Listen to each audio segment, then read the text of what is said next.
Biggest MLA samosa. एक गांव में एक रॉयल फैमिली ढाबा था। उसके मालिक मिश्रा जी थे। उस ढाबे में वेज, नॉन वेज हर टाइप का खाना मिलता था।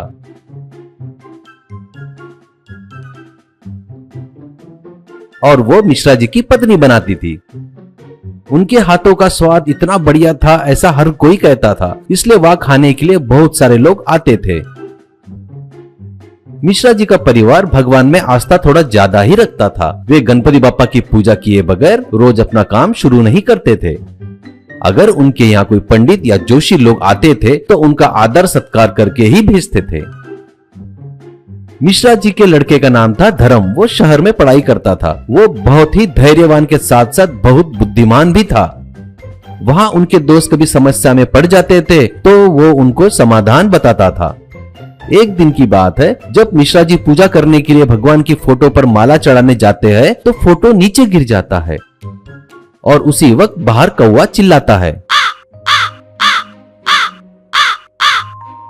तभी मिश्रा जी की पत्नी, ओ जी, भगवान का फोटो नीचे गिरना और उसी वक्त कौवे का चिल्लाना, मुझे कुछ अपशगुन सा लग रहा है, मुझे डर भी लग रहा है। तभी मिश्रा जी भगवान का फोटो पोंछते हुए, मुझे भी ऐसा लग रहा है, हमें फौरन जाकर पंडित जी से बात करना होगा। और वो लोग सारी घटना पंडित जी को बताते हैं।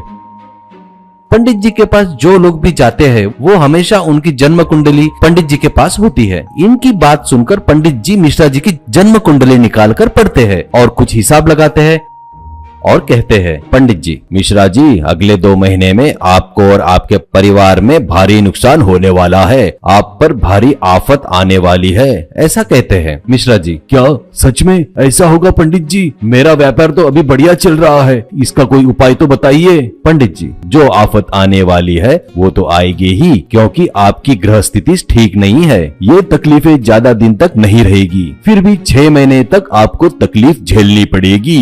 फिर किसी व्यक्ति के द्वारा ही फिर से आप अच्छी पोजीशन पर वापस आएंगे। पंडित जी के कहे अनुसार उनके ढाबे के आजू बाजू बहुत सारे होटल आ गए। इससे उनके ढाबे में लोग आना कम हो गए।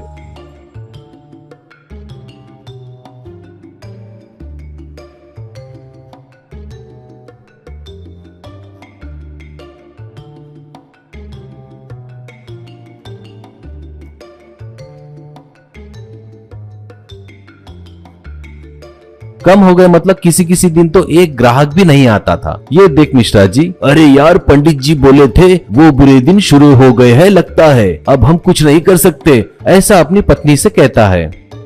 ऐसा रोज ढाबा खोलकर बैठते थे ग्राहक के इंतजार में, पर एक ग्राहक भी नहीं आता था। ऐसे ही खाली हाथ शाम को घर चले जाते थे। ऐसे ही 6 महीने बीत गए। अब धर्म अपनी पढ़ाई पूरी करके घर आ गया था। धर्म, पिताजी, इतना कुछ हो गया पर आपने एक बात भी नहीं बताया मुझे, बताते तो कुछ सलाह तो देता था मैं। माँ, बेटा, ये सब भगवान की लीला है, हम कुछ नहीं कर सकते। धर्म, माँ, सब कुछ भगवान के भरोसे छोड़ेंगे तो कैसा चलेगा? हम थोड़ा प्रयास करेंगे तो थोड़ा भगवान भी हमें शक्ति देगा और हमें ऐसी परिस्थिति से बाहर निकालेगा। पिताजी, तो बेटा अभी हमें क्या करना चाहिए? धर्म, पिताजी, हमारे ढाबे को फैमिली ढाबा नाम रखे, लेकिन कभी पूरा परिवार बैठकर खाना नहीं खाया वहाँ पर। अब हम एक काम करेंगे, अब हम ऐसा काम करेंगे पूरा परिवार खाना खाए। ऐसी चीज करना होगा जो सभी लोग बैठकर खाए। वैसे भी लगता है इस ढाबे को सभी लोग भूल गए हैं, बस उन लोगों को याद दिलाएंगे। इसके लिए मेरे पास एक प्लान है। अगले हफ्ते गणेश चतुर्थी है ना, तभी मेरा प्लान अमल में लाता हूँ। अब गणेश चतुर्थी के दिन एक बहुत बड़ा समोसा बनाकर मंडप में लाता है। उसे सभी आश्चर्यता से देख रहे थे। मिश्रा जी वो समोसा गणेश जी को समर्पित करते हैं। उस समोसे की बोली लगती है। एक आदमी वो समोसा 50,000 रुपए में खरीदता है। फिर वो समोसा वहां आए भक्तजन सभी खाते हैं और सभी समोसे के टेस्ट पर फिदा हो जाते हैं। तब से वहां आए लोग मिश्रा जी के ढाबे के बारे में और उनके बड़े समोसे के बारे में बात करते हैं।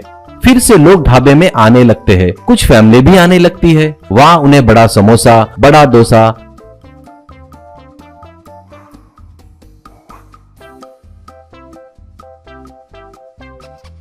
बड़ा फैमिली प्लेट बिरयानी, हंडी बिरयानी बनाकर खिलाने लगे।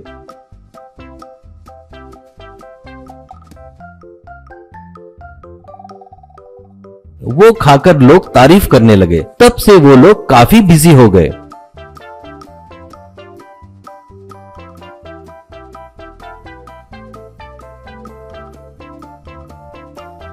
भरपूर पैसा भी आने लगा।